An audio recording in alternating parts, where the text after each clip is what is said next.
Drejtori i përgjithshëm i doganave Besmir Beja ka monitoruar këtë të njëjtë pika doganore të Qaftanës dhe Blatës në Dibër për të parë nga afër trafikun e automjeteve pas mbylljes së rrugës Librasht Përrenjas.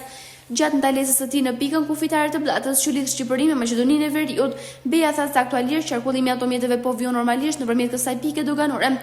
Automjetet futen nëpërmjet doganës së Qaftanës dhe më pas vinë nëpërmjet Maqedonisë së Veriut në doganën e Blatës në Dibër, e më pas nëpërmjet rrugës së Arberit shkojnë në Tiranë apo destinacione të tjera.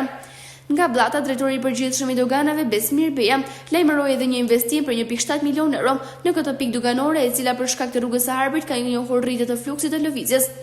Ky investim sipas tij do të konsistojë në rritjen e kapaciteteve njerëzore, shtimin e zyrave dhe asfaltimin e rrugës mes dy pikave doganore. Masat që kemi marrë ditën e djeshme po tregojnë që janë masa efektive, kanë një qarkullim të mirë të trafikut, të kamionëve edhe të autoveturave. Sigurisht që gjendja e shkaktuar nga fatkeqësia natyrore na bërë të mundur derivimin e trafikut nga Qaftana drejt Qafblatës. Kemi marrë masat e nevojshme.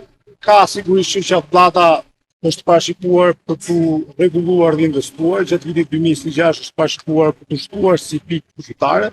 Të duhet bëjnë investime të reja në hapjen e kurseve të reja. Po ashtu në bashkë me projektin e Bankës Botërore ne kemi parashikuar rritjen e kapacitetit të kësaj pike kufitare. Do jetë një investim për 1.7 milion euro për këtë pikë kufitare, falë mbështetjes së Bankës Botërore, dhe besojmë që me rritjen e kapaciteteve do jetë në gjendje për të përballuar akoma më mirë fluksin e lëvizjes në këtë pikë kufitare. S'ka si kamion tashmë në Qaftanë, të gjithë kamionet e Qaftanës janë ridrejtuar drejt Qafblatës dhe jam i lumtur t'ju njoftoj që edhe kanë kaluar Qafblatën, pra kanë shkuar në destinacionet e tyre. Situata është normalizuar, është situatë siç e shikoni edhe vetë shumë e rregullt, po lëvizin normalisht të gjitha automjetet në këtë pikë kufitare. Pra nuk ka asnjë shqetësim tjetër. Pra është parashikuar, siç e thash, me fondet e 2026 është të bëhet investimi i ri, kursitë e reja, si dhe ndërlidhja ndërmjet dy pikave kufitare. Këto do kryen gjatë 2026, por thash në vijim me projektin e Bankës Botërore, në 2027 në shumë gjasa, do investohet në tërësi kjo pikë kufitare një vlerë për 1.7 milion euro. Rruga e Arberit ka ndikuar në shtimin e lëvizjes ndërmjet dy vendeve.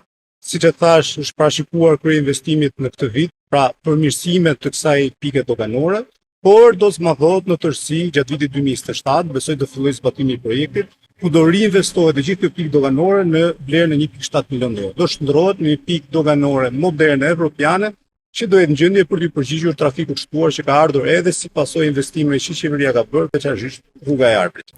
Ndërkohë, drejtuesit e mjeteve të tonazhit të rënd konfirmojnë se udhëtimi i tyre ka vjuar normalisht e pa pengesa nëpërmjet pikës doganore të Blatës në Dibër. Ne vim nga Bullgaria, imi rikthik me doganën Blat Maqella. Që 4 ditë jam qafa, ndalesa jo, do mos kemi pasur asgjë. Shkyt në rregull. Për shkak të shembjes së rrugës Librasht Përrenjas, autoritetet shqiptare kanë ndryshuar itinerarinë e qarkullimit të automjeteve kryesisht të tonazhit të rënd nëpërmjet pikës doganore në Blatë të Dibrës për të hyrë në vendin tonë.